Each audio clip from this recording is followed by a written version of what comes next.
Hello, everybody. Bienvenido a todo. Welcome to Valblood with me, Valblood, and we are once again in BeamNG, and we are doing another one of our base model challenges. So, if you don't know what that is, I will explain. That is where I take the base model of a car a mod that has been created for BeamNG based on a real car, which should theoretically be the slowest engine and the sort of lowest trim level. But there's like sometimes there's petrol and diesel, and one's lower trim but the other one's slower. You get that thing. And then I take them around the Nürburgring and see what times I can get. So the top five currently looks like, I mean, it's pretty German, I'm going to be honest. In fifth place we have a BMW 3 Series Compact. A very stoic car. I trashed that one a lot. Number four, there's an Opel Insignia, and that was two or three videos ago. That one was. Again, kind of the model is very hollow. Like at some point the bumper came off, you could see right into the cabin. But it was nevertheless showing some German engineering grit, because I trashed it and still managed to get it around. This was the BMW 5 Series from the last one, came in third. And then second is one I didn't film because it was just when I was pissing around. And that was another 5 Series.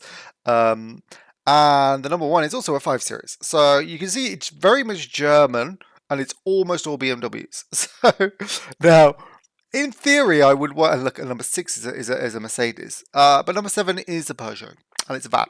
So, but the time difference is big, and I still haven't managed to break through 10 minutes except in that car. I'm not expecting this Ignis to break into the top 5, but you never know. We'll see. It's small. It's light. I think I actually will just fully blame my own driving for why, because I know that when I did that BMW 5 Series, I drove the one that came first. That's currently the only one under 10 minutes. I was driving very well that day. I just was. I don't know. I don't usually drive well, but that time I was. Okay, right, yeah.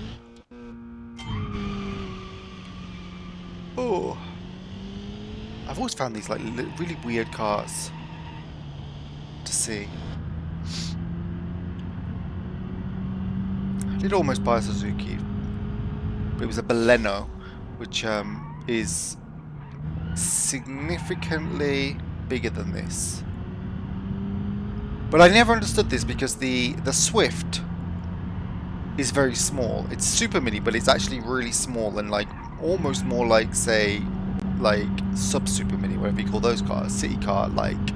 So then the fact they brought this out was just strange, and then the fact that it came with like 4-wheel drive and everything was just weird. Okay, it's not. It feels faster than I suspect. It feels faster than it is, as is the case with many of these cars, these base models. I'm like, wow, I'm really going, but I'm like, I'm doing 40 miles an hour. But yeah, maybe definitely doesn't feel like quite as fun as the Fiat 500, but not bad nevertheless. I think I can. I think I'm going to be able to get up to particularly high speeds, but hopefully.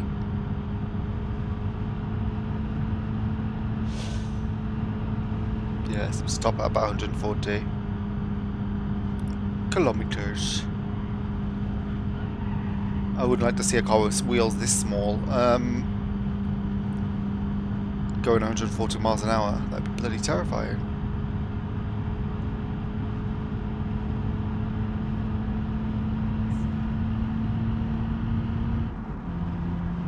God. I mean, I'm undecided on whether I think it's a nice looking car.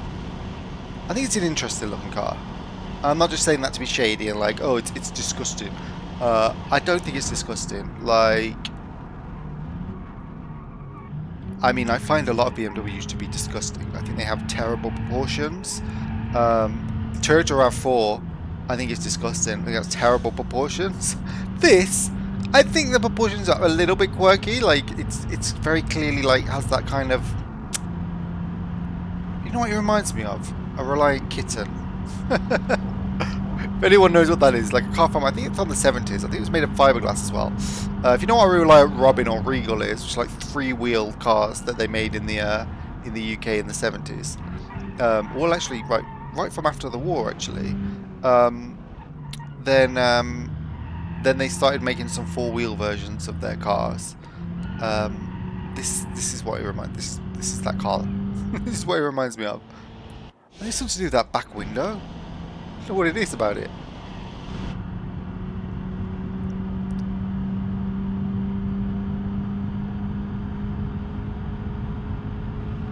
Actually been feeling twinges of regret that I didn't get the Suzuki Baleno recently. And not because it's a better car. I mean, I know for a fact it would have been a substantially worse car than the Seat I got. But, look at me, I'm fucking leaning again. But I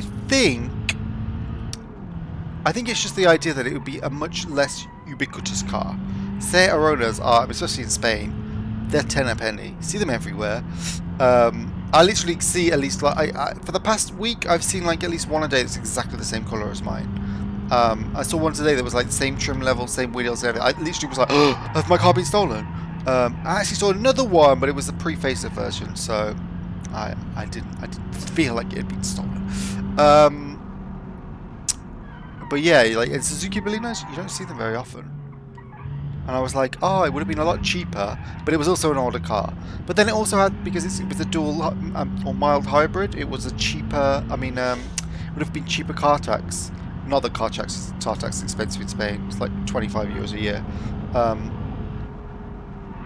Oh no! No! Ah! Oh! Oh! The airbags are out. Bollock. Oh! Can I drive with the airbags now? I forgot this model had airbags. This is a very good mod. I've noticed a few advertising the fact they have airbags, but I've never actually seen it in action. It is pulling to the right, just so you know, but not that bad. I mean, this... I've definitely driven, like, there have been BMWs I've driven that have had far worse damage than this after that kind of crash.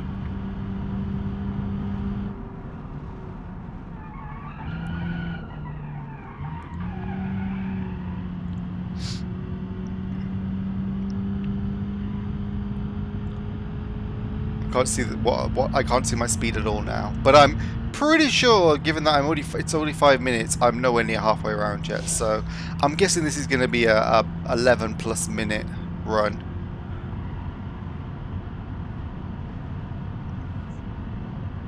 I can't believe those airbags came out. That was so funny.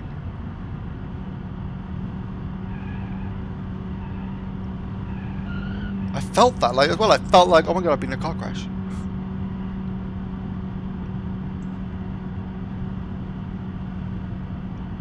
Go, go, go. We gonna go, go, go, go, go.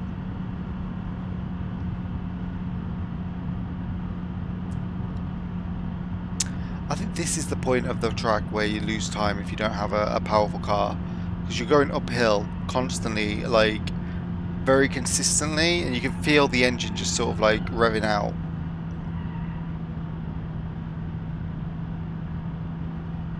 And there's nothing you can do until you get to the top.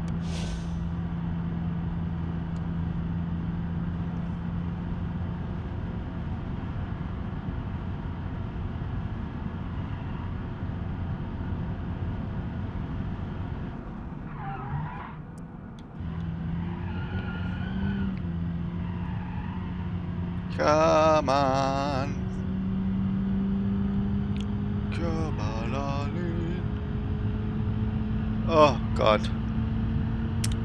Smashing up everything.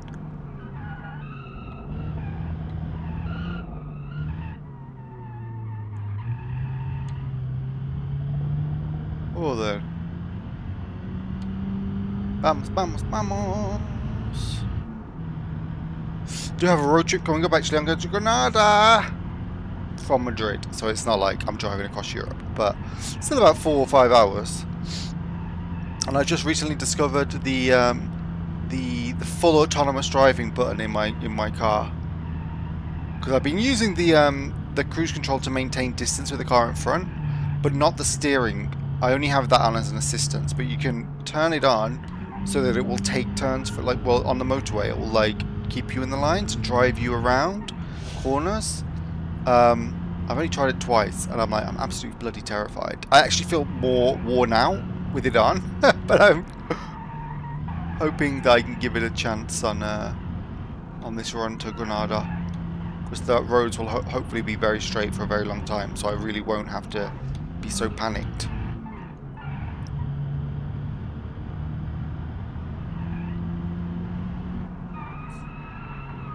And that's another reason I suppose I'm glad I got the Seat, because I'm sure it's much more comfortable on those longer journeys than the Baleno would have been. Has a more powerful engine, so it doesn't rev as much at higher speeds, and does have some good mid-range grunt for overtaking.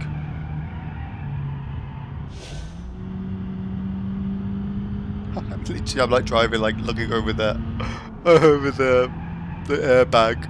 I don't think airbags would stay inflated like this. I'm pretty sure that they only inflate briefly, and then the air goes out of them.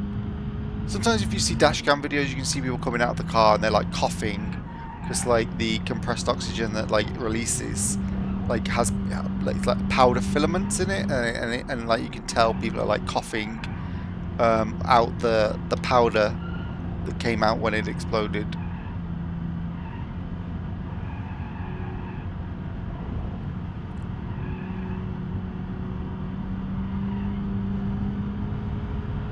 Oh, here we go. Oh, there we go. There we go.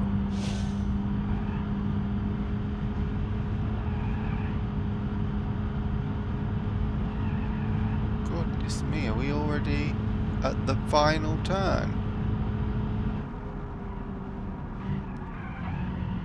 We are. I need to take a picture.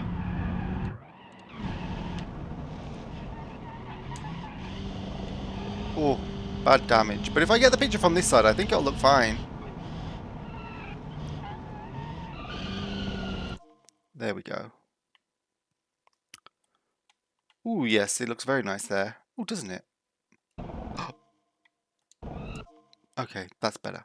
I'm going to regret this so badly. I got the wheel lift, that's what I wanted.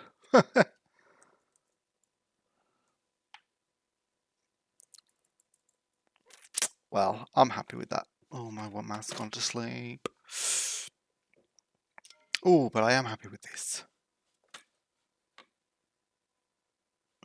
Field of view. Yeah, let's zoom in. Yeah, maybe a little bit more than that. Just a teensy bit. Yeah, there we go. Can I do sun direction a little bit more? Yeah, I can do it like that. Time of day? No, let's keep it midday. No, I don't want blue.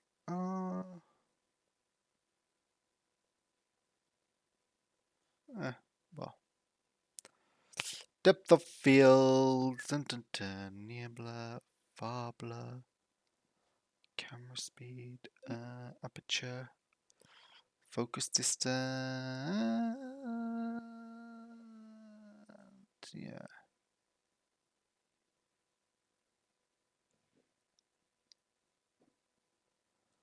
There we go. I think that's nice. That seems like a nice enough one. Maybe try and get the... No. I'm just going to try and get the sky in a bit more. Well, let's see.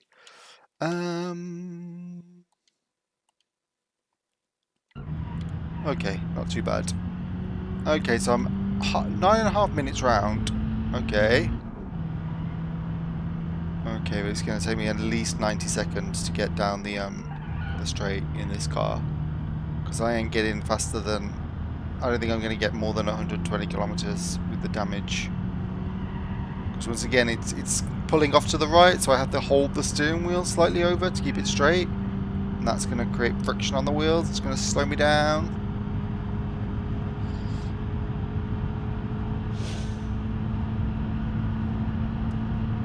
Mind you, don't have sound pretty. It has a nice engine noise, I have to say.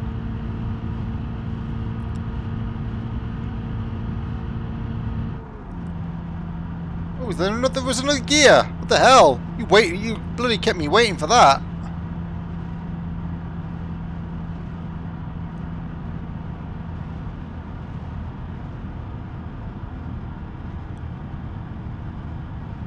Come on.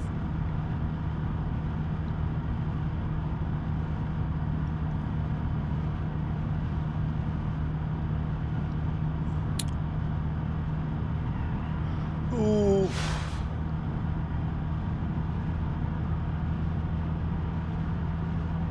I actually think if I do ever sort of decide to get a new car after this sale, I mean it could easily last me 10 years. It's very solid inside and all of that. I'm quite getting taken by the look of the Dacia Bigster. She's like one up from the Duster. I mean, I'd have to live somewhere that like could accommodate a big car first. I live in the city centre at the moment, so it'd be silly. But oh, 8th. Not bad. Not bad at all, I'm going to say. What did I beat? So number 9th is the Skoda Octavia. Okay, that used to be like my most proudest one. Number 10 is the Lada. Okay, that was actually a really fun one to drive. What's number 7? 7 is the Peugeot. Ooh, within 5 seconds of that actually makes me happy. So that means we're only 7 seconds away from beating the Mercedes S-Class. We're only 12 seconds from getting into the top 5. Cha-ching! Right, with that, I'm going to change the car. I want something more powerful. So I want to have that chance of getting into the top 5 and actually winning. But I don't want to use that big German car because that's cheating. That's the way that I get there. I want something else that's like can be a base model but still not super slow. Oh, I could try the Hyundai 40 actually. Oh, the Lex. Oh, I can't wait to take that Lada out, but I'm waiting a bit longer. Oh, I could do miss it. No, because that's a bloody big German car, Luke. Done the 405. Done the bloody. Oh, that Carlton isn't a proper model. Renault 21. I think it's a slow diesel. That's only top spec engines. Seat Leon. Oh, maybe. Oh, we could do a Golf. Oh. No, I did a Golf last week, so I can't do a Golf again. All that Felicia is waiting for. Oh, I know what I'll do. I'll do the Superb. Skoda Superb. Yeah. I didn't believe that this 1.4 TSI was a real thing. I thought it was like, oh, someone just put that engine there for a joke. But actually, no, it did actually. That was the base engine. I'm doing the automatic just because I wanted the different colour. I assume it's going to hurt me in performance-wise. I actually think this is one of the ugliest cars ever made. I generally like a 3-box saloon. And I generally like, but I just think this has the worst proportions ever.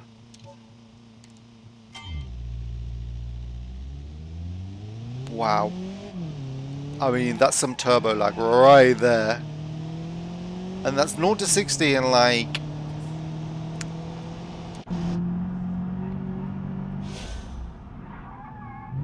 Oh. Such a heavy car. See, this is the thing. Like, light and slow is difficult, but the damage you can get is maybe light if you manage to slow down enough. Cars like this, if you hit a wall because it's just the weight drags you around, you're just going to destroy it because the weight is so much. Come on. But yeah, like first gen Skoda Superb was, I mean, quite transparently just a Volkswagen Passat. Had even the most vaguely restyled front end, and then I think the only difference is it maybe had a slightly longer wheelbase, but all the rear doors were larger because they incorporated the rear quarter light, which the Passat didn't. And that was a very boring car to me. And then they bought this one and I was like, oh god, bring back the boring one because this one is hideous. Just really dumpy. the current Skoda Superb, and I think the one after this one are quite nice looking cars. But this one is really just such an odd proportion. I'm just like, what, who was this for, Skoda? Did it sell many? I mean, it must have done all right if they carried on making it for 2 more generations afterwards. But like,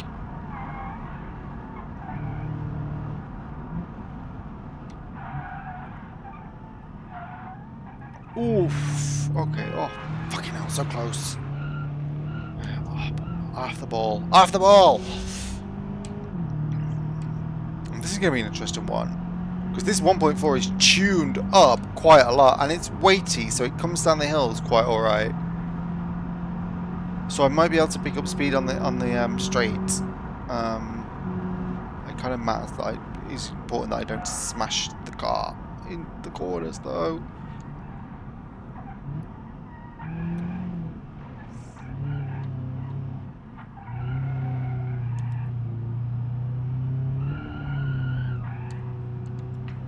I don't think this is a car as well that I don't see many of in real life.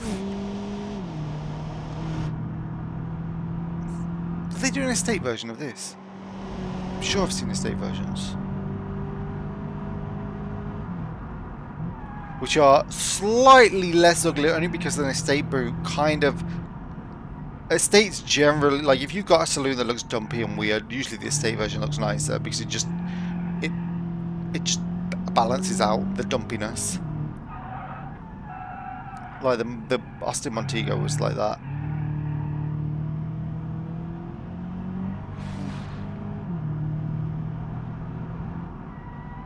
I would so love for an Austin Montego and an Austin Maestro to be in this, because they're like proper 80s thin as fuck. Like they really look like they're made out of tissue paper.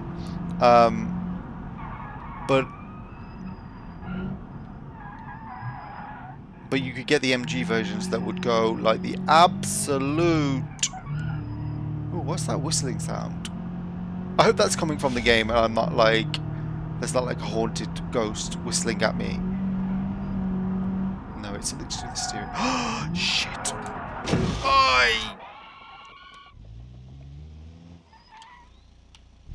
How? I already made that mistake with the... Oh no, look at that rear wheel. Thank God it's not rear wheel drive, otherwise I would be all over the place. I can tell you that rear wheel is tough. It literally... It's literally trying to like make me drift.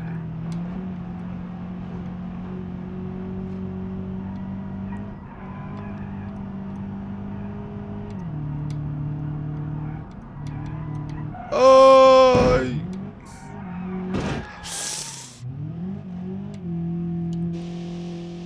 Oh, I broke my half shaft. Okay, right. Well, we'll have to start again.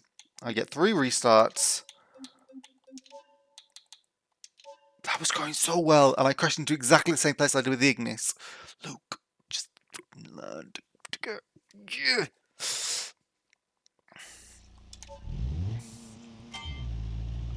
Turbo lag. There we go.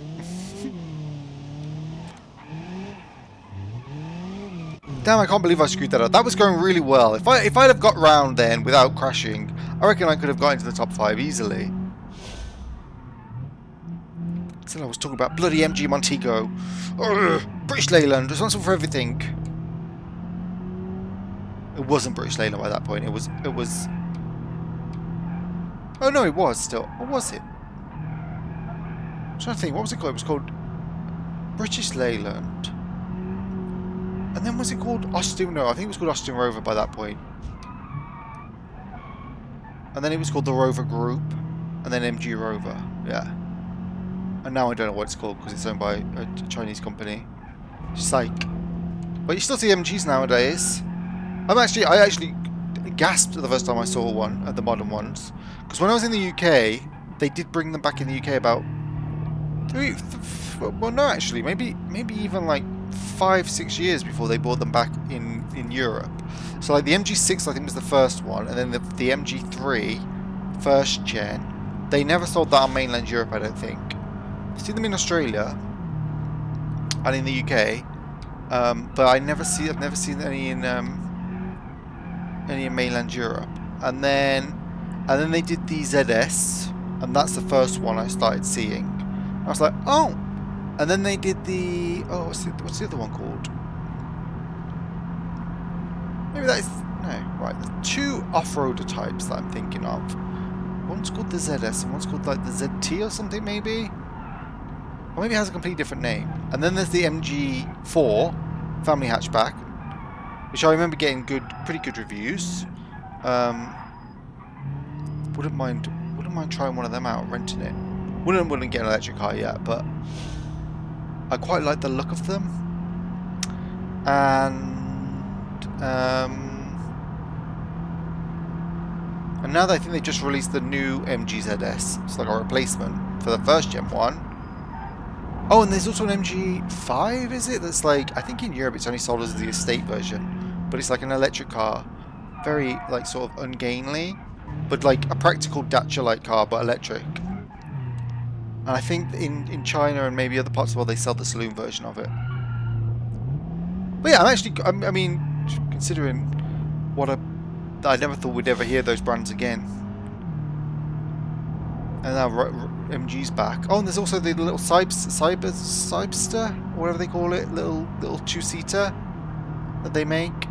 I mean, I wonder, like, because they did keep on like a little, I don't know what they called it, like a little design unit in Longbridge. After, like, well, obviously it was mostly sold off and destroyed, but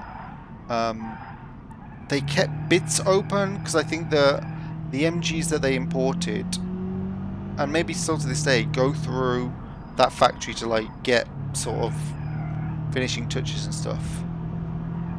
But it's not really a factory, it's more just like a reception center. I do think I remember reading as well that SAIC are looking for a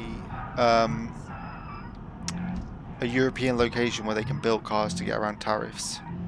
I think they're suing the EU for tariffs. That's one strategy they've got, which is fair enough, I suppose. If like tariffs are going to harm their business, they're going to try that strategy. But then they also have the secondary strategy, which is what the EU would want, which is that they are actually looking to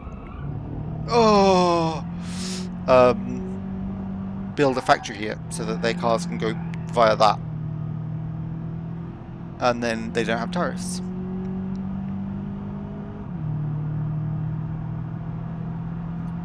I think they can't currently get around it because most of their cars aren't fully electric. They're like hybrids, plug-in hybrids. But the MG4 is fully electric.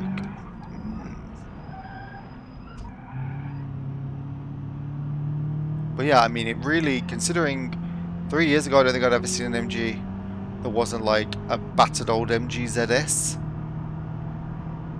No, not a ZS, a ZR, the Rover 25 one. Bright yellow, always bright yellow.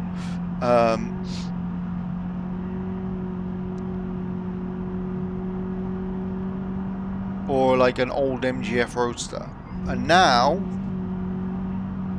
it can't move for like MG4s. Seen a couple of MG3s as well, the newer ones. What's the other one? Oh, I can't remember the bloody name of the big off-roader, the ZS, and there's the, what is it called? Being called ZT would make sense, but somebody just tells me it's got a weird name that doesn't fit.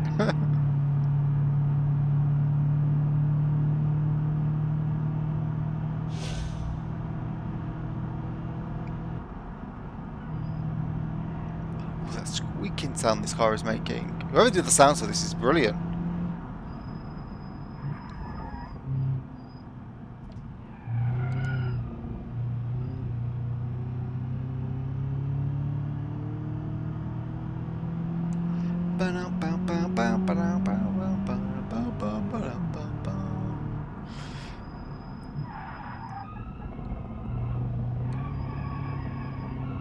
Oh, let's do a photo here. Well, it still looks nice. No, Luke, you dickhead. Oh, Pasada. Mean. not bloody knowing which button to press to bring up the bloody car. We'll have to do it the next one. I don't think it's too damaged. I think I've maybe got a loose bumper. Don't do that, Luke. Bloody jinxing yourself.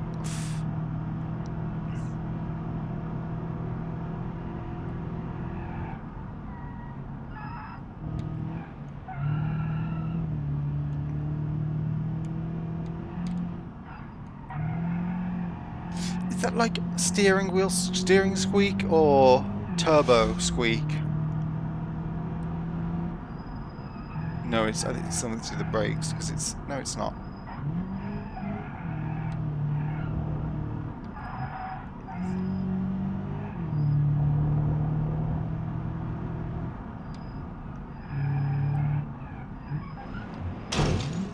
Seriously?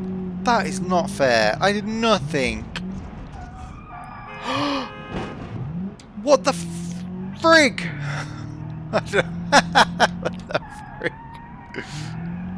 It's because I keep holding the bloody analog stick all the way, or analog trigger all the way down instead of easing it, making use of it. I think I'm getting just. I mean, I must be at speeds that the car is just like, I'm a potato. Why are you trying to take me around corners at this speed?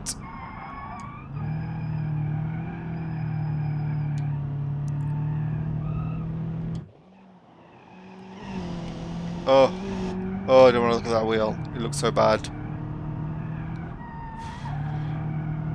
Oh well, that is the point of this challenge. It's a base model challenge, but like I have to use a base model. But it's also the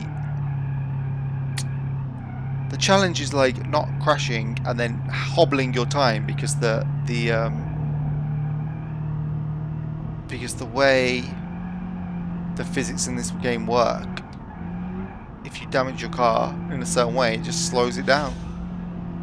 Like it would in real life, I guess. If I smashed a car into the barrier twice, probably wouldn't expect it to be in the best condition.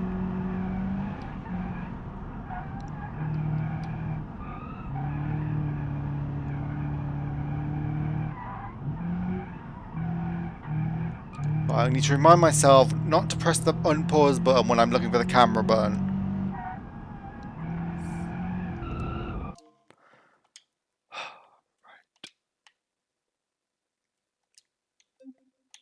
Photo mode. Yes, thank you. Oh, it looks bad. It looks. What I don't like about it is that it looks serious. Like it looks like this car would be a write-off, and that I do not like. Wake up! Wake up! Wake up!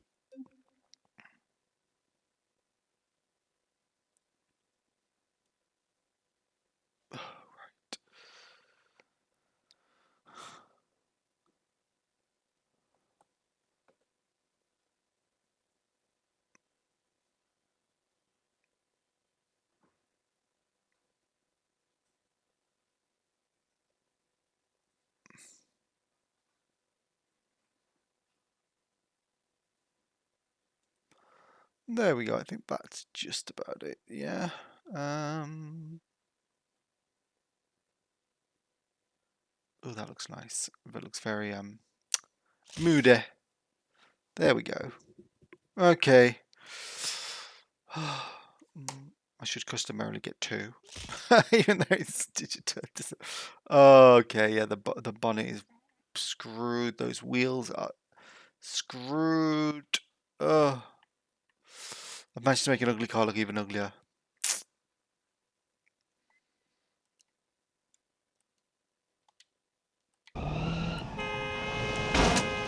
Bollocky fuck.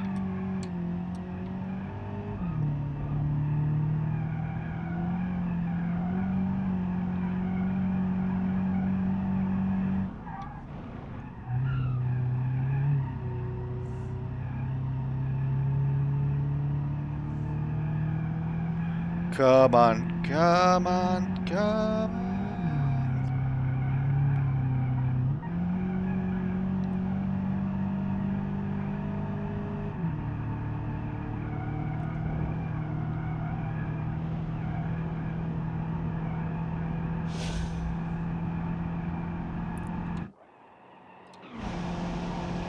It's that bloody back wheel gone skew if again. With this. Look at Ocean Liner. It's nippy though, I'll tell you that, for 1.4.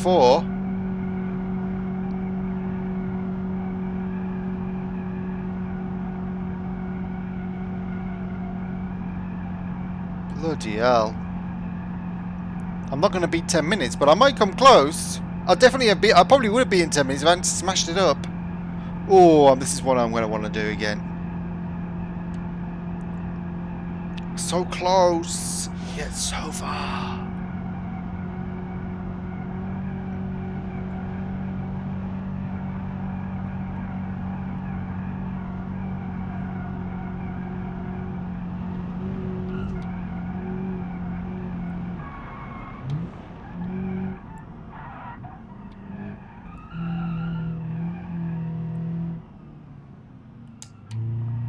Oh.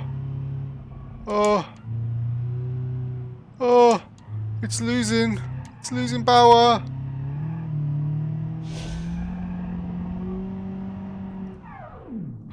That.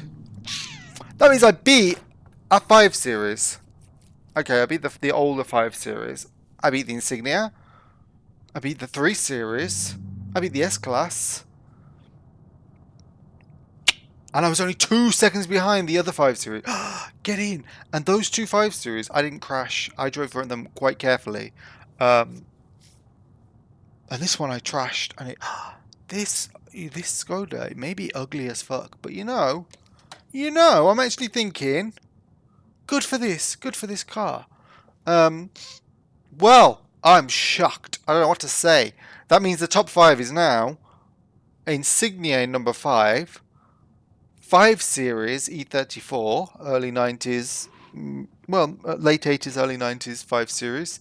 The Skoda Superb 1.4 TSI automatic in third, 2 seconds behind the BMW E60 5 Series from the early 2000s, and no, mid 2000s. And now the number 1 still belongs to the M5 Series F10 diesel, 2-litre diesel, which sits at the only one that's currently under 10 minutes. But this, with practice, that Superb would easily get under 10 minutes.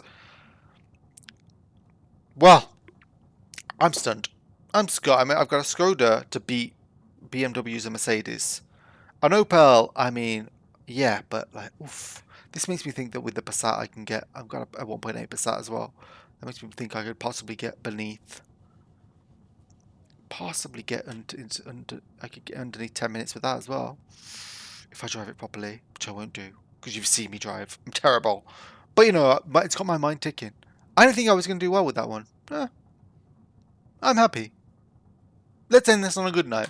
Where did I get with the, what was the other car I did? Suzuki Ignis is still top 10. I didn't expect that it to be that good, and I didn't expect this to be that good. So, yeah, I might look for more Skodas in future.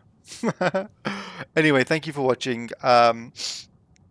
Enjoy the rest of your weekend, or whatever. Whenever this video goes up, enjoy the rest of whatever it is that you're in at that moment. And hasta luego.